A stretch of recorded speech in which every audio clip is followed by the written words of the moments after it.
Bismillahirrahmanirrahim. Assalamu alaikum friends. You are watching Scholars Hive and I am Farzana Malik. Last lecture में direct indirect के हवाले से definition और sentences की क्लासिफिकेशंस का जिक्र किया गया था. आज के लेक्चर में हम लोग उन्हीं सेंटेंसेस की यानी जो हमने क्लासिफिकेशंस डिस्कस की थी, जैसे कि एक्सक्लेमेटरी सेंटेंसेस थे, इम्पेरेटिव सेंटेंसेस थे, क्वेश्चन जिनको इंटरेक्टिव सेंटेंसेस कहा जाता है, असर्टिव और ऑप्टेटिव सेंटेंसेस के एग्जांपल्स जो हैं वो आपको एक्सप्लेन की जाएंगी. इसके अलावा ये डिस्कस किया जाएगा कि हम नरेशन में कौन सी अहम तब्दीलियां करते हैं जिसकी वजह से हमारी डायरेक्ट स्पीच इनडायरेक्ट स्पीच में चेंज हो जाती है. फ्रेंड्स, ये डायरेक्ट और इनडायरेक्ट स्पीच की डेफिनेशन है. Direct speech repeats the actual words used by the speaker and the indirect speech gives its substance. जैसा कि पार्ट 1 में मैंने आपको बताया था कि किसी शख्स की बात को दोहराने के दो तरीके होते हैं. एक ये कि उसकी बात को उसी के अल्फाज में बयान किया जाए, इसे हम डायरेक्ट नरेशन कहते हैं. और दूसरा ये तरीका कि हम वो बात अपने अल्फाज में बयान करें, इस तरीका को इनडायरेक्ट नरेशन कहा जाता है. फ्रेंड्स, ये इंट्रोडक्शन है डायरेक्ट और इनडायरेक्ट स्पीच का. Quoting the actual words of a speaker is termed as direct speech. It appears within quotation marks and should be word for word exactly as it was originally said. Reporting what a person said without quoting his exact words is termed as indirect. इसको narration या reported speech भी कहते हैं. Direct narration के दो हिस्से होते हैं. एक हिस्सा ए जो इन्वर्टेड कोमास के बाहर होता है, उसके वर्ब को रिपोर्टिंग वर्ब कहते हैं. दूसरा हिस्सा बी इन्वर्टेड कोमास के अंदर होता है, जिसे रिपोर्टेड स्पीच कहा जाता है. Classification of sentences. पार्ट 1 में मैंने आपको 1 बाय 1 क्लासिफिकेशंस की डेफिनेशन भी बताई थी. यहाँ पर आपकी आसानी के लिए स्लाइड्स आपको नज़र आ रही होंगी. सबसे पहले जो सेंटेंसेस लिखे गए हैं that is exclamatory, second imperative, third question जिनको इंटेरोगेटिव या इंटरेक्टिव बोला जाता है, fourth assertive and fifth optative. Exclamatory sentences की डेफिनेशन बहुत ही आसान अल्फाज में लिखी हुई है. Sentence which expresses state of Joy, सोरो और wonder is called exclamatory sentence. ऐसे अल्फाज जिनसे खुशी, गम और हैरानगी जैसे इमोशंस का इजहार हो, उनको एक्सक्लेमेटरी सेंटेंस कहा जाता है. मिसाल के तौर पे ही सेड हुर्रा आई वोन ए प्राइज, ये डायरेक्ट स्पीच की एक एग्जाम्पल है. और इसको जब हम इनडायरेक्ट में चेंज करेंगे तो इस तरह से he exclaimed with joy that he had won a prize, यानी उसने अपनी खुशी का इजहार करते हुए बताया है कि उसने एक प्राइज जीता. Next example, she said unless I failed in the test. यहाँ पर एक लड़की अफसोस के साथ कह रही है कि वो अपने टेस्ट में फेल हो गई. She exclaimed with sorrow that she failed in the test. यानी उसने दुख के साथ, अफसोस के साथ इस बात का इजहार किया कि वो अपने टेस्ट में फेल हो गई. फ्रेंड्स, इम्पेरेटिव सेंटेंसेस हुक्मिया फ़िक्रों को कहा जाता है जिसमें हम किसी को हुक्म सादर करें. यहाँ पर हमारी डेफिनेशन में क्लियर लिखा हुआ है, A sentence which expresses command, request, forbade, advice or suggestion is called imperative sentence. यानी ऐसा जुमला जिसमें हम किसी को हुक्म दें, कोई रिक्वेस्ट करें, forbade यानी किसी काम से रोक दें, मना करें, नसीहत करें या मशवरा दें, तो ऐसे जुमले इम्पेरेटिव जुमले कहलाते हैं. मिसाल के तौर पर he said open the door, उसने कहा दरवाज़ा खोलो. इसको जब हम इनडायरेक्ट स्पीच में चेंज करेंगे तो इस तरह से he ordered to open the door, यहाँ पर उसने हुक्म दिया है, इसलिए हम यहाँ पर जो लफ्ज़ इस्तेमाल करेंगे वो सूटेबल ऑप्शन ऑर्डर्ड की है। He ordered to open the door. Next example, he said please help me, यानी उसने मदद तलब की है। तो प्लीज़ का वर्ड हमें बताता है कि जब कोई भी पर्सन प्लीज़ का वर्ड यूज़ करता है तो फिर इट मीन कि वो रिक्वेस्ट कर रहा है। तो he requested me to help him, यानी उसने रिक्वेस्ट की, दरख्वास्त की, गुजारिश की कि मैं उसकी मदद करूं। इम्पेरेटिव सेंटेंसेस की एग्जांपल्स हैं, call the first witness said the जज। जज ने ऑर्डर देते हुए कहा कि पहले विटनेस को, पहले गवाह को बुलाया जाए। तो हम यहाँ पर ऑर्डर्ड का लफ्ज़ इस्तेमाल करेंगे। द जज ordered to call the first witness, ये इसकी इनडायरेक्ट स्पीच होगी।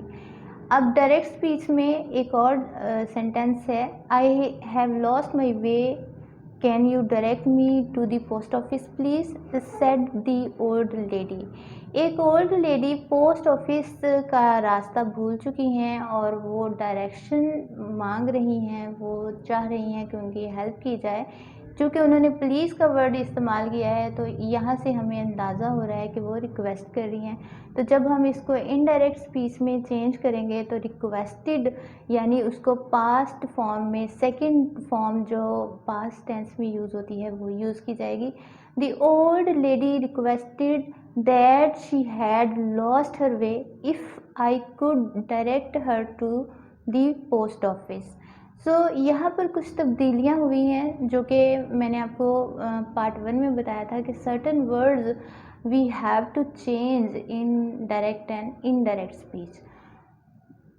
थर्ड हमारी एग्जाम्पल है, my teacher said to me never tell a lie, यानी टीचर यहाँ पर मना कर रहे हैं, रोक रहे हैं एक एक्शन से, एक काम करने से। वो एक्शन क्या है? झूठ बोलना। सो जब हम इसको इनडायरेक्ट स्पीच में चेंज करेंगे तो ये इस तरह से होगा, my teacher forbade me to tell a lie, यानी टीचर जो है वो झूठ बोलने से रोक रही है या रोक रहे हैं। फोर्थ एग्जाम्पल है, he said to them for better health take a walk early in the morning। सो यहाँ पर एक इंसान जो है, एक आदमी जो है वो मशवरा दे रहा है, एडवाइस कर रहा है, नसीहत कर रहा है। तो जब हम यहाँ पर इसको इनडायरेक्ट स्पीच में चेंज करेंगे तो एडवाइस्ड जो है वो बेटर ऑप्शन है। He advised them that for better health they should take a walk early in the morning, यानी should का वर्ड यूज़ हुआ है, ये एक हेल्पिंग वर्ब है, इसको ऑक्सिलरी वर्ब भी बोलते हैं। शुड का मतलब उर्दू में होते हैं चाहिए, यानी एक काम पर जब जोर दिया जाता है कि हमें ये काम करना चाहिए तो वो काम क्या है? वो early in the morning walk है जो कि सेहत के लिए बहुत अच्छी होती है। तो यहाँ पर एक आदमी एडवाइस कर रहा है, ही एडवाइज्ड, उसने नसीहत की, he advised them that for better health they should take a walk early in the morning. Friends, imperative sentence में यूज़ ऑफ लेट जो है ये बहुत इम्पॉर्टेंट होता है। अमूमन लेट 3 मानों में इस्तेमाल होता है। पहला तजवीज़ यानी सजेशन, दूसरा इजाज़त यानी परमिशन ली जाती है, और तीसरा है हुक्म यानी ऑर्डर दिया जाता है। पहले सेंटेंस में तजवीज़ है, लेट्स प्ले फुटबॉल, आओ फुटबॉल खेलें। दूसरे सेंटेंस में इजाज़त तलब की गई, late me do my work, मुझे काम करने दो। तीसरा सेंटेंस हुक्मिया है, यानी इसमें ऑर्डर पास किया गया, let all the doors be shut, तमाम दरवाजे बंद कर दिए जाएं। Examples with the use of let, सबसे पहले सजेशन यानी तजवीज़ की एग्ज़ाम्पल है, ऐसा फ़िक्रा जिसमें लेट तजवीज़ के मानों में इस्तेमाल हो। इनडायरेक्ट बनाने के 2 तरीके इस्तेमाल होते हैं। पहला, रिपोर्टिंग वर्ब को सजेस्ट या प्रपोज में बदल कर वर्ब की पहली फॉर्म के साथ ing का इजाफा कर दिया जाए। For example, he said let's play football. तो जब हम इसको इनडायरेक्ट स्पीच में चेंज करेंगे, ही सजेस्टेड और प्रपोज्ड प्लेइंग फुटबॉल।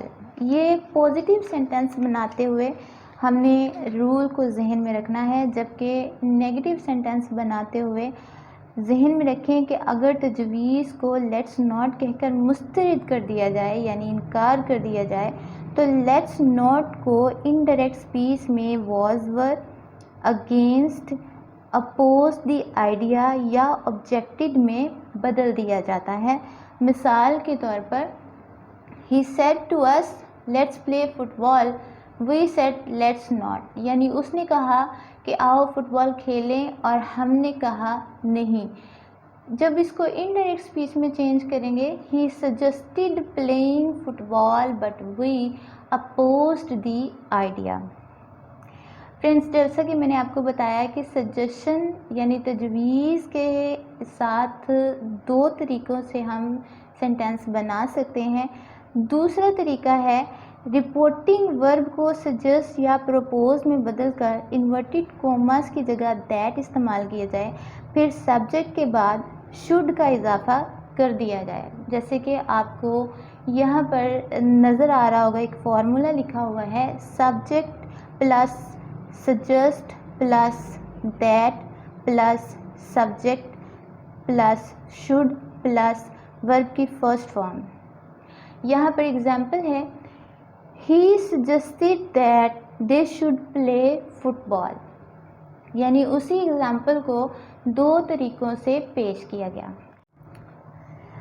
अगर लेट इजाज़त के मानों में इस्तेमाल हो तो उसे आम इम्पेरेटिव सेंटेंस की तरह इनडायरेक्ट स्पीच में बदला जाता है।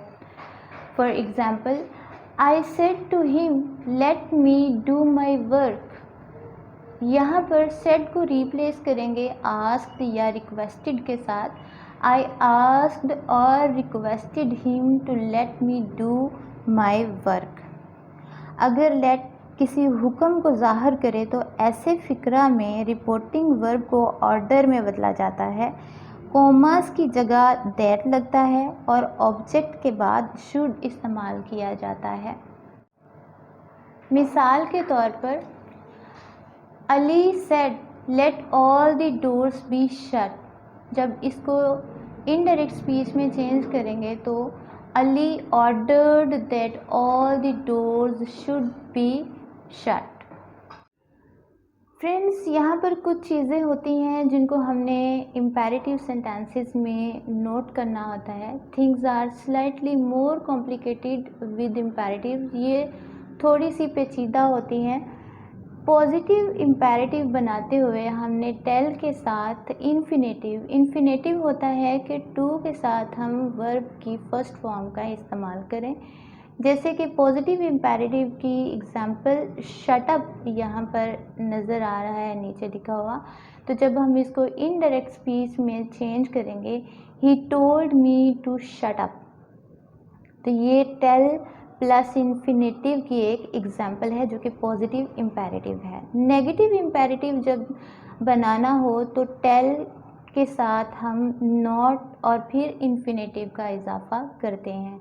जैसे कि मिसाल के तौर पर लिखा है, डोंट डू दैट अगेन। ये डायरेक्ट स्पीच की एक एग्जाम्पल है, और जब हम इसको इनडायरेक्ट में चेंज करेंगे, he told me not to do it again, यानी उसने मुझे बताया दोबारा ये काम ना करने के लिए।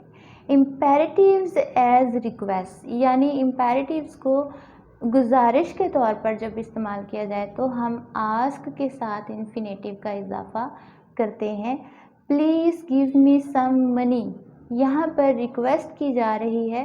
प्लीज़, जैसे कि मैंने पहले बताया कि प्लीज़ का वर्ड जहाँ पर जिस जुमले में इस्तेमाल होगा, जिस फ़िक्रे में कह लें, तो वो एक रिक्वेस्ट के तौर पर लिया जाता है। He asked me to give him some money, यानी उसने मुझे कहा कि मैं उसे कुछ पैसे दूं।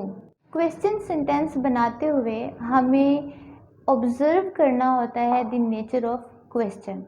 ए question can be of two types.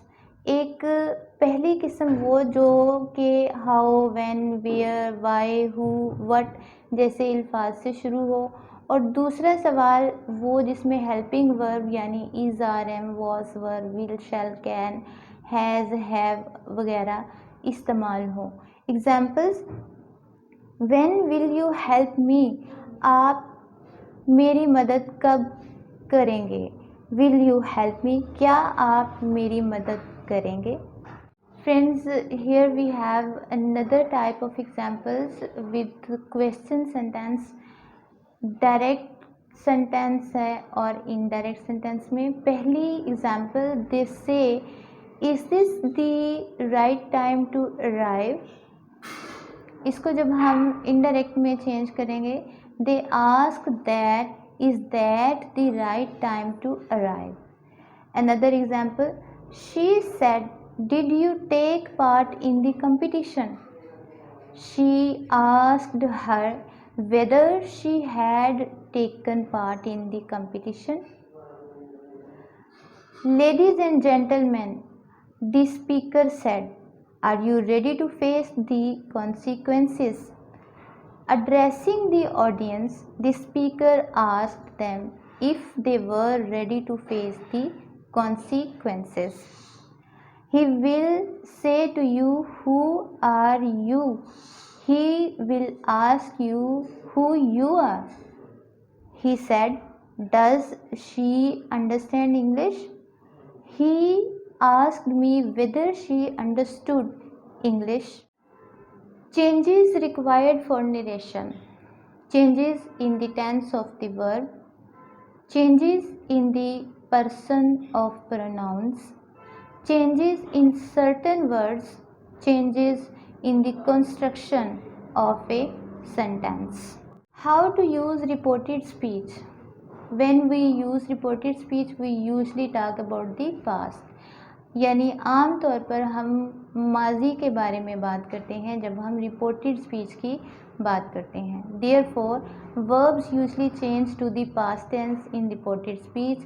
यही वजह है कि verb यानी एक्शन जो है वो पास्ट टेंस में रिपोर्टेड स्पीच में इस्तेमाल किया जाता है। मिसाल के तौर पर एम और इस को वाज में, आर को वर में, हैव और हैज़ को हैड में, कैन को कुड, कैन नॉट को कुड नॉट, विल को वुड और वॉन्ट को वुड नॉट में चेंज कर दिया जाता है। This is the rule for narration.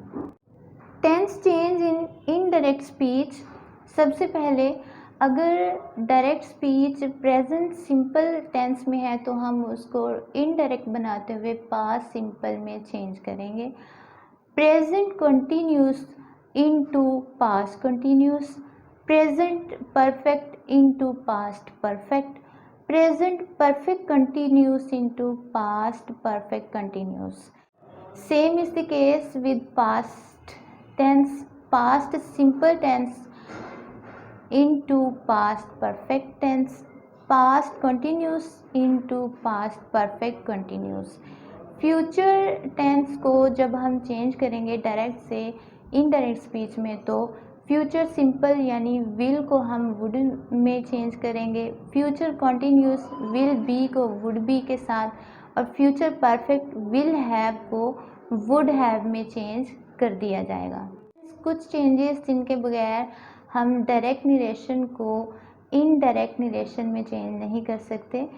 Changes in time and adverbs in indirect speech: today, that day, the same day, tonight, that night, tomorrow आने वाला कल, द नेक्स्ट डे और द फॉलोइंग डे और the day after, yesterday गुजरा हुआ कल, the day before or the previous day, next week or next month or next year, the following week or the following month or the following year, last week or last month or last year, the previous week, the previous month, the previous year, now or just into then, ago into before, here into there, this into that। ये वो तब्दीलियाँ हैं जिनके बगैर direct narration को indirect narration में तब्दील नहीं किया जा सकता। फ्रेंड्स, नरेशन में जनरल सेइंग्स, हैबिचुअल सेइंग्स और यूनिवर्सल ट्रुथ में कोई तब्दीली नहीं की जाती। यहाँ पर एग्जांपल्स हैं। The teacher said the sun rises in the east, the teacher said that the sun rises in the east. यहाँ दैट के साथ हमने यूनिवर्सल ट्रुथ को चेंज नहीं किया, जस्ट दैट लगा के डायरेक्ट से इनडायरेक्ट स्पीच में चेंज कर दिया है। He said honesty is the best policy. He said that honesty is the best policy. Another example, my father said Allah is great. My father told that Allah is great. The professor said to us, the earth revolves around the sun. The professor told us that the earth revolves around the sun. He said, it is a worth seeing sight. He said that it was a worth seeing sight. He said, Pakistan became independent in 1947. He said that Pakistan had become independent in 1947. Friends, here we are having examples of present and past tense. यानी ये वो सादा examples हैं जो आपको फ़ायदा दे सकती हैं डायरेक्ट नरेशन को इनडायरेक्ट नरेशन में चेंज करने के लिए। She said I work in A hospital, she said that she work in A hospital. यहाँ जो सेंटेंस का पहला हिस्सा है वो पास्ट टेंस में है और वर्क शो करता है कि ये प्रेजेंट टेंस था, तो हम लोगों ने पहले हिस्से की तरह दूसरे हिस्से को भी वर्क के साथ ईडी लगा के यानी सेकंड वर्ब ऑफ फॉर्म इस्तेमाल करते हुए इस सेंटेंस को डायरेक्ट से इनडायरेक्ट में चेंज किया। David said I am waiting for someone, David said that he was waiting for someone.